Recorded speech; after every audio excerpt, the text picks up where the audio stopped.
গাছটা না ছবি তুলতে পারে যে এ সব ভিডিও করতেছিস না, তার আমি সামনে যাই। খাইছে রে। এই ভিডিওগুলো টেলিগ্রামে সব দিয়ে দিস। টেলিগ্রামে না, আমি এটা ইউটিউবে আপলোড দেবো, ঠিক আছে, তোকে লিংক দিয়ে দেবো, তুই দেখিস। ও হ্যাঁ, ওর তো আবার $12 না কয় ডলার জানি আছে। কিসে ইউটিউব চ্যানেল হ্যাঁ, কয়টা? ও ইয়ে দেয়, নাটকের ক্লিপ দেয়, ওগুলা ভিউ আসে। কি আরিফুল তো ইউটিউব থেকে $12 আসছে। কি কেমনে আসছে শুনে যাচ্ছে? তুই বললি এই তো আরিফুল জানো যে আরিফুল ইউটিউব থেকে $12 আসছে। না না আসলে আসেনি। আসলেই আরিফুল সত্যি কিন্তু ছেলেটা হতাশ হয়ে ছেড়ে দিয়ে দিচ্ছে ওই কাজ করা। মানে শুরুর দিকে, আরে ধর, শুরুর দিকে বেশি ভিউ হতো, পরে আর হয় না। কি কি কি কি শেয়ার করতো আরিফুল? আরে ওই যে স্টার জলসা, তারপরে কি কি কি করতো আগে, মানে কি আরে স্টার জলসা, স্টার প্লাসে কিছু নাটক হয় না বা ওই সিরিয়ালগুলো যে হয়, ওগুলাও মানে কাটছাট করে ইউটিউবে আপলোড কমেডি ভিডিও করতে না, ওগুলো করতে হলো কমেডি নাকি? আমি ভিডিও তৈরি করতে, আমি ভিডিও ডাউনলোড করে আমি খালি ওটা আমি দিতাম ডাউনলোড করতে মানে সোজা কথা কপিরাইট করতো। ডাউনলোড করে আমি দিতাম। তাহলে ইয়া খাসি কপিরাইট খাসনি কপিরাইট এই যে দেখো, এই যেটা ছিল না, পরে $12 পর্যন্ত হয়েছে, মানে $15 পর্যন্ত হয়েছে, তারপর সবাই ইয়ে দিয়ে দিয়েছে কপিরাইট। আর ওয়াচ টাইম 4000 ঘন্টা পার হয়েছে না, 4000 পার হওয়ার পর মোনেটাইজেশন হয়েছে। উড়াইছো টাকা ওরে বাবা, আরে $15 হয়েছে, তারপর তো কপিরাইট দিয়ে দিয়েছে, পরে একবারে আইডি শেষ। পরে আমি ঠিক করে নাই, না ঠিক করে পরে টাকা উড়ান দেয় না ওই $100 ছাড়া তুলে দিলাম। আমি হলো ইয়াতে অনলাইনে কাজ করে $1 পাইছিলাম, পরে ওই টাকা ধান ধান হয়ে শেষ। কি দেখি হয়েছে কত হলো?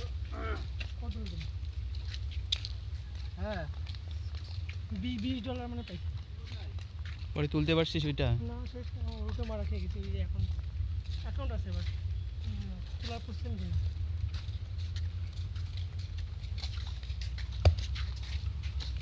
দাও, সবাই সামনে দাও। আমার মতো মডেলিং করছি।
এই চল জাদুঘরে গিয়ে নিয়ে মানুষ সংখ্যা বাড়তেছে।